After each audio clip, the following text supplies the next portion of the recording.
Aku simpan satu dendam untuk dua manusia itu. Aku tunggu dia hancur sehancurnya, seperti mereka menghancurkanku pada hari itu. Dendam ini abadi, dan deritamu akan menjadi kabar baik untukku. Sebab kaulah penyebab tangisku waktu itu. Jangan katakan ini kejam, karena rasa sakit dibalas maaf itu sungguh tidaklah adil. Aku berbicara seperti ini karena ada luka yang tidak sembuh hanya dengan kata ikhlas. Ada trauma yang tidak pergi hanya karena orang lain menyuruhku sudah maafkan saja. Hari itu bukan hari kecil dalam hidupku. Hari itu adalah titik di mana kepercayaanku runtuh, harga diriku diinjak, perasaanku dipermainkan, dan aku dipaksa kuat oleh orang-orang yang justru menghancurkanku. Mereka tertawa, atau setidaknya merasa benar, sementara aku pulang membawa sisa-sisa diriku yang sudah tidak utuh. Orang-orang selalu bilang, kalau kamu dendam, kamu tidak akan bahagia.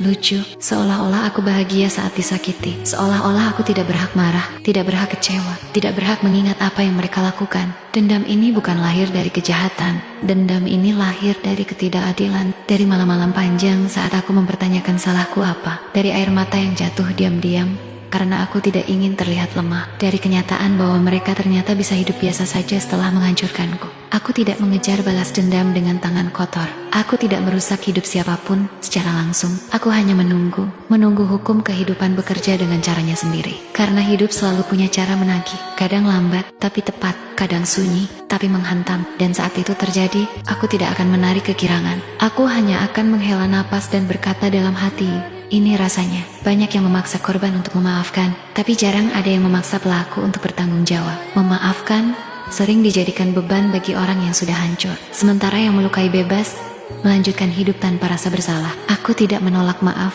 aku hanya menolak dipaksa. Karena memaafkan tanpa penyembuhan hanyalah bentuk lain dari menyakiti diri sendiri. Dendam ini mungkin terdengar gelap, tapi ia adalah satu-satunya cara agar aku tetap waras. Satu-satunya cara agar aku tidak menyalahkan diriku sendiri atas apa yang bukan salahku. Aku belajar satu hal dari hidup. Tidak semua luka harus disembuhkan dengan senyum. Tidak semua pengkhianatan layak ditutup dengan diam. Dan tidak semua orang pantas mendapatkan versi lembut dari diriku. Jika suatu hari aku benar-benar memaafkan, itu bukan karena aku lupa, melainkan karena aku sudah tidak lagi terluka. Dan sampai hari itu datang, biarkan aku jujur dengan perasaanku. Biarkan aku mengakui bahwa aku pernah hancur dan aku berhak mengingat siapa yang melakukannya. Ini bukan cerita tentang kebencian. Ini cerita tentang luka yang belum selesai, tentang keadilan yang belum datang, tentang seseorang yang sedang berusaha berdiri tanpa berpura-pura semuanya baik-baik saja. Karena terkadang yang paling manusiawi bukanlah memaafkan, melainkan mengakui ya, aku sakit dan ya, aku belum bisa melupakan.